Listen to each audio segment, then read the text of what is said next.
नमस्कार मंडळी, आज आपण एक अशी गोष्ट ऐकणार आहोत जी शौर्य, बुद्धी आणि स्वामीनिष्ठेची एक अद्भुत मिसाल आहे. ही गोष्ट आहे छत्रपती शिवाजी महाराजांच्या पन्हाळगडावरून झालेल्या एका धाडसी सुटकेची आणि त्या एका रात्रीची ज्यात पराक्रमाची शर्त झाली. चला तर मग ऐकूया हीच रोमांचक कथा. तर ह्या सगळ्याची सुरुवात होते विजापूरच्या आदिलशहाच्या दरबारापासून. शिवाजी महाराजांचं वाढतं सामर्थ्य बघून तो अक्षरशः जळफळत होता. त्याचा संताप अनावर झाला होता. आता तो इतका का चिडला होता याची कारणंही तशीच होती.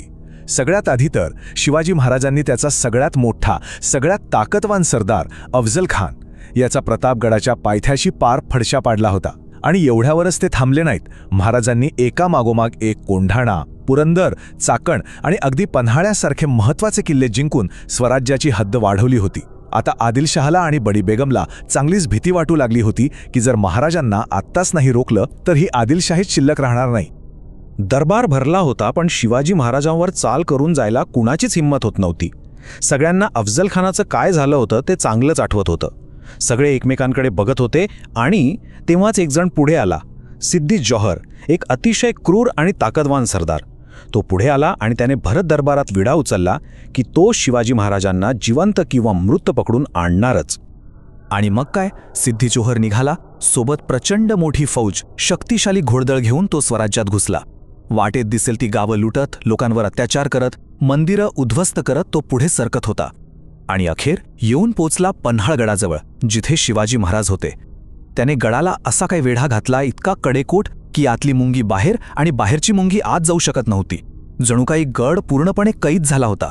जरा विचार करा, एक उंच किल्ला, आतमध्ये आपले राजे शिवाजी महाराज आणि त्यांचे काही मोजकेच मावळे अडकले आहेत.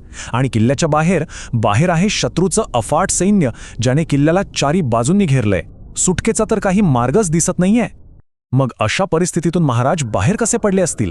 एका बाजूला सिद्दी जौहरचं अवाढ्य सैन्य, घोडदळ, सोबत भरपूर शस्त्र आणि रसद. आणि दुसऱ्या बाजूला आपल्या शिवाजी महाराजांसोबत गडावर होते फक्त मुठभर मावळे आणि संपत आलेला धान्यसाठा. म्हणजे संकट कितीही मोठं होतं याची कल्पना करा. दिवसामागून दिवस जात होते आणि सिद्धीचा वेढा आणखीनच घट्ट होत होता. गडावरचं धान्य जवळपास संपत आलं होतं. त्यात भर म्हणून पावसाळ्याचे दिवस सुरू झाले होते. बाहेर धो पाऊस, सगळीकडे चिखल आणि निसरड्या वाटा. अशा परिस्थितीत गडावरून बाहेर पडण्याचा विचार करणं सुद्धा जवळपास अशक्य होतं. पण शिवाजी महाराज हार मानणाऱ्यांपैकी नव्हते. त्यांनी एक धाडसी योजना तयार केली. त्यांचे विश्वासू सरदार बाजीप्रभू देशपांडे यांना त्यांनी वेढ्याची बारकाईने पाहणी करून बाहेर पडण्यासाठी एखादी गुप्त वाट शोधायला सांगितली. बाजीप्रभूंनीही जीवाची बाजी लावली. त्यांनी टेहळणी केली आणि एक अतिशय अवघड, घनदाट जंगलातून जाणारी वाट शोधून काढली. पण प्रश्न तोच होता, हजारो सैनिकांच्या पहारा चुकवून जायचं कसं? आणि इथेच कथेला एक जबरदस्त कलाटणी मिळाली. शिवा काशीद नावाचे एक शूर मावळे होते, जे दिसायला अगदी हुबेहूब शिवाजी महाराजांसारखे होते. योजना अशी होती की ते महाराजांचे कपडे घालून एका पालखीत बसतील आणि शत्रूला चकवण्यासाठी दुसऱ्याच वाटेने जातील. विचार करा, आपल्या राजाचा जीव वाचावा म्हणून स्वतः मरणाच्या दारात जाणं, केवढा मोठा त्याग होता हा. आणि मग ती रात्र आली, ती ऐतिहासिक रात्र. बाहेर मुसळधार पाऊस कोसळत होता, विजा चमकत होत्या. ठरल्याप्रमाणे मध्यरात्रीच्या सुमारास गडावरून 2 पालख्या गुपचूप बाहेर पडल्या. योजना अगदी अपेक्षेप्रमाणे यशस्वी झाली. शत्रूच्या सैनिकांनी शिवा काशीद यांची पालखी पकडली. सिद्दी जौहरला वाटलं आपण जिंकलो. पण जेव्हा शिवा काशीद यांना त्याच्यासमोर उभं केलं तेव्हा त्याचा चेहराच पडला. त्याला कळून चुकलं की आपली फसवणूक झाली आहे. हा खरा शिवाजी नाही. तो रागाने लालबुंद झाला. त्याने शिवा काशीद यांना ठार मारण्याचा हुकूम दिला आणि आपली सगळी फौज शिवाजी महाराजांच्या खऱ्या पालखीच्या मागे पाठवली. आणि आता सुरू झाला खरा थरार.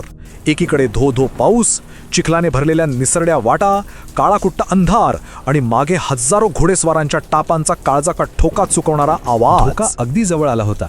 तेव्हाच बाजीप्रभू देशपांडे महाराजांसमोर उभे राहिले आणि म्हणाले, महाराज, तुम्ही थोडे मावळे घेऊन विशाळगडाकडे निघा. मी ही घोडखिंड लढवतो. जोपर्यंत गडावरून तोफांचे आवाज येत नाहीत तोपर्यंत एकाही शत्रूला मी ही खिंड ओलांडू देणार नाही. आणि मग त्या घोडखिंडीत बाजीप्रभू आणि त्यांचे काही शेकडो मावळे हजारो शत्रूंना नडले. ती अरुंद खिंड त्यांनी अडवून धरली. हर हर महादेवचा गजर करत प्रत्येक मावळा सिंहासारखा लढत होता. स्वतः बाजीप्रभू तर दोन्ही हातात तलवारी घेऊन शत्रूंवर तुटून पडले होते. त्यांच्या शरीरावर जखमांवर जखमा होत होत्या, रक्ताच्या धारा वाहत होत्या, पण ते इंचभरही मागे हटले नाहीत. इकडे शिवाजी महाराज वादळ वाऱ्यासारखे विशाळगडाच्या पायथ्याशी पोहोचले. पण अरे देवा, तिथेही एक अडचण वाट बघत होती. सूर्यराव सुर्वे आणि दळवी यांनी गडाला आधीच वेढा घातला होता. महाराजांनी आणि त्यांच्या सोबतच्या मावळ्यांनी जराही वेळ न दवडता त्या वेढ्यावर हल्ला चढवला, तो मोडून काढला आणि ते गडावर सुखरूप पोहोचले. गडावर पोहोचताच त्यांनी बाजीप्रभूंना इशारा देण्यासाठी तोफांचे बार काढायला सांगितले. घोडखिंडीमध्ये रक्ताच्या थारोळ्यात पडलेले बाजीप्रभू फक्त त्या तोफांच्या आवाजासाठीच आपले प्राण रोखून धरून होते. आणि जसा तो आवाज त्यांच्या कानावर पडला, त्यांच्या चेहऱ्यावर एक समाधान पसरलं. आपले महाराज गडावर सुखरूप पोचले, या एकच समाधानाने त्यांनी अखेरचा श्वास घेतला. त्यांचं बलिदान यशस्वी झालं होतं. त्या एका रात्रीने सगळं चित्र पालटून टाकलं. शिवाजी महाराज शत्रूच्या वेढ्यातून सही सलामत बाहेर पडले होते. शिवा काशेद आणि बाजीप्रभू देशपांडे यांचं शौर्य आणि त्यांची स्वामीनिष्ठा इतिहासाच्या पानांवर कायमची कोरली गेली. आणि बाजीप्रभूंच्या रक्ताने पवित्र झालेली ती घोडखिंड पुढे पावनखिंड या नावाने अजरामर झाली. ही गोष्ट आपल्याला काय शिकवते? ही आपल्याला शिकवते की जेव्हा परिस्थिती अगदीच हाताबाहेरची वाटते, तेव्हा खरी निष्ठा, खरं शौर्य आणि खरा त्याग काय चमत्कार घडवू शकतो, नाही का?